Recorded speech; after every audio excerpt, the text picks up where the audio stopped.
शिव बाबा याद है ना। ओम शांति।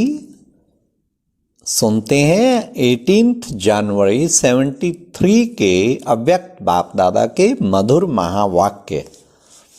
आज की अव्यक्त वाणी का टाइटल है समानता और समीपता। आज की मुरली में बाबा ने समय की समीपता का आधार क्या है, कौन सी दो बातों का मुख्य रूप से बच्चों को लक्ष्य रखना है। फिर बाबा ने एक बात और स्पष्ट की, कैसी भी दुर्भाग्यशाली आत्माओं, दुर्भाग्यशाली को भाग्यशाली बनाने की चाबी कौन सी है। तो सुनते हैं, सदा निर्माण और निर्माण करने के कार्य में सदा तत्पर रहने वाले और बच्चों को आप समान समानधारी बनाने वाले शिव बाबा बोले, क्या बाप दादा समान समानधारी सुदर्शन चक्रधारी और निर्माण बने हो। जितना जितना इन विशेष धारणाओं में समान बनते जाते हो, उतना ही समय को समीप लाते हो। समय को जानने के लिए अभी कितना समय पड़ा है, इसकी परख आपकी धारणाओं में समान स्थिति है। अब बताओ कि समय कितना समीप है। समानता में समीप हो तो समय भी समीप है। इस प्रोग्राम के बीच अपने आप को परखने व अपने द्वारा समय को जानने का समय मिला है। इस विशेष मास के अंदर दो मुख्य बातें मुख्य रूप से लक्ष्य के रूप में सामने रखनी है। वो कौन सी दो बातें हैं? एक तो लव और दूसरा लवलीन, बाबा के प्यार में डूब जाना। एक तो लव और दूसरा लवलीन, बाबा के प्यार में डूब जाना, लवलीन हो जाना। कर्म में, वाणी में, संपर्क में व संबंध में लव और स्मृति में व स्थिति में लवलीन रहना है। हाँ, लव और लवलीन, ये दो चीजें, जो जितना लवली होगा वह उतना ही लवलीन रह सकता है। इस लवलीन स्थिति को मनुष्य आत्माओं ने लीन की अवस्था कह दिया है। बाप में लव खत्म करके सिर्फ लीन शब्द को पकड़ लिया है। तो इस मास के अंदर इन दोनों ही मुख्य विशेषताओं को धारण कर बाप दादा समान बनना है। हाँ? बाप दादा की मुख्य विशेषता, जिसमें कि आप सबको विशेष बनाया, सब कुछ भुलाया और देही अभिमानी बनाया, वह यही थी ना, लव और लवलीन। सचमुच बाबा इतने मीठे वचन बोलते थे। जब भी बाबा किसी को कहते थे, आओ मेरे मीठे बच्चे, साकार बाबा, तो एकदम चुंबक की तरह आत्माएं खिंची आती थी बाबा की तरफ। इतने मीठे वचन तो जैसे आज तक किसी ने बोले ही नहीं।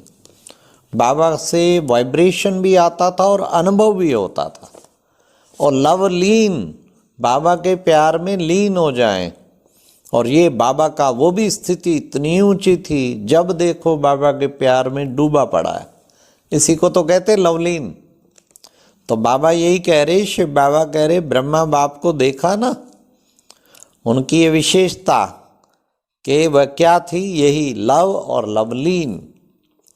लव ने आप सबको भी एक सेकंड में 5000 वर्ष की विस्मृत हुई बातों को स्मृति में लाया है। हाँ, जो भी आते हैं ना, उनसे पूछते हैं तो वो कहते बिल्कुल ऐसे लगता है मैं पहले भी यहाँ आया हूँ, पहले भी जो है वो मेरे को जैसे स्मृति आ रही है इस परिवार की। तो बाबा वही कहते, लव ने ही आपको विस्मृत हुई बातों को स्मृति में लाया है, सर्व संबंध में लाया है, सर्वस्व त्यागी बनाया है। जबकि बाप ने एक ही विशेषता से एक ही सेकंड में अपना बना लिया। तो आप सब भी इस विशेषता को धारण कर बाप समान बने हो, जबकि साकार बाप में इस विशेषता में परसेंटेज नहीं देखी, परफेक्ट ही देखा। वो तो परफेक्ट था इस विशेषता में, तो परसेंटेज नहीं देखी, परफेक्ट ही देखा। आप विशेष आत्माओं को और बाप समान बनी हुई आत्माओं को भी परफेक्ट होना है। किस चीज में? लव और लवलीन। हर वक्त लवफुल आत्माओं के लिए और खुद लवलीन। इस मुख्य विशेषता में परसेंटेज नहीं होनी चाहिए, परफेक्ट होना है, क्योंकि इस द्वारा ही सर्व आत्माओं के भाग्य व लक को बना सकते हो। अगर आपका लवफुल बिहेवियर है तो हजारों लाखों आत्माओं को आप भाग्यवान बना सकते हो। लक के लाख की कौन सी है? वाह, बाबा ने क्या शब्दों को मैच किया। लक के लाख की चाबी कौन सी है? वह है लव। वो भी देखो, वह सारे ही एल पे, लव, लाख की और फिर लव। लक के लाख की कौन सी है? वो है लव। लव है लक के लाख की। यह मास्टर की है। अब सुनिए बड़ा ध्यान से, क्या बाबा अनाउंस करने जा रहे हैं। कैसी भी दुर्भाग्यशाली आत्मा को भाग्यशाली बना देती है की। वाह, ये चाबी क्या इसके स्वयं अनुभवी हो? कितना बड़ा कार्य कर देती है चाबी। कितनी भी दुर्भाग्यशाली को भाग्यशाली बना देती है।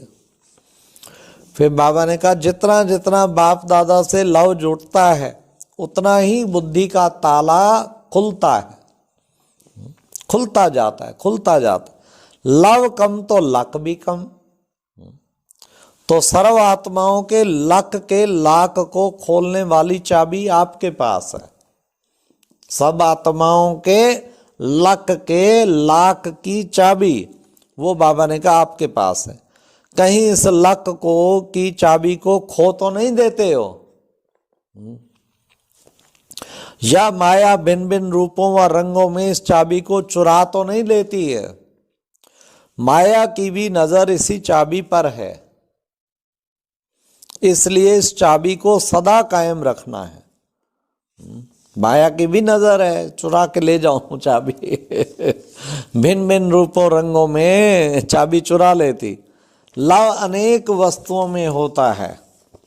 यदि कोई भी वस्तु में लव है तो बाप से लव परसेंटेज में हो जाता है। अपनी देह में, अपनी कोई भी वस्तु में यदि अपनापन है तो समझो कि लव में परसेंटेज है। अपनेपन को मिटाना ही बाप की समानता को लाना है। जहां अपनापन है वहां बाप दादा सदा साथ नहीं है। परसेंटेज वाला कभी भी परफेक्ट नहीं बन सकता। परसेंटेज अर्थात डिफेक्ट वाला कभी परफेक्ट नहीं बन सकता। इसलिए इस वर्ष में परसेंटेज को मिटाकर परफेक्ट बनो, तब यह वर्ष विनाश की वर्षा लाएगा। एक वर्ष का समय दे रहे हैं, जो कि फिर ये उल्हाना ना दें कि हमको क्या पता। एक वर्ष अनेक वर्षों की श्रेष्ठ प्रारब्ध बनाने के निमित्त है। अपने आप ही चेकर बन अपने आप को चेक कराना। अगर मुख्य इस बात में अपने को परफेक्ट बनाया तो अनेक प्रकार के डिफेक्ट स्वतः ही समाप्त हो जाएंगे। यह तो सहज पुरुषार्थ है ना। अगर स्वयं बाप के साथ लव में लवलीन रहेंगे तो औरों को भी सहज ही आप समान व बाप समान बना सकेंगे। तो यह वर्ष क्या करना है? बाप समान बनने का लक्ष्य रखकर चलेंगे तो बाप दादा भी ऐसे बच्चों को क्या करता? तत्वम का वरदान देने के लिए ड्रामानुसार निमित्त बना हुआ है। हाँ, शुरू में ब्रह्मा बाबा को हुआ था ना, अहम विष्णु चतुर्भुजम तत्वम। आज बाबा कह रहे हैं हाँ, अहम संपूर्ण फरिश्ता तत्वम।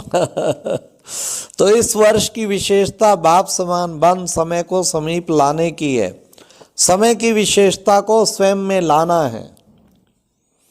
ऐसे सदा लवली लवलीन रहने वाले बाप समान निर्माण और निर्माण करने के कर्तव्य में सदा तत्पर रहने वाले, समय की विशेषता को स्वयं में लाने वाले, श्रेष्ठ सौमान में सदा स्थित रहने वाले, श्रेष्ठ और समान आत्माओं को बाप दादा का याद प्यार और नमस्ते। और अब यह एक बहुत अच्छी वीडियो भी जरूर देखें।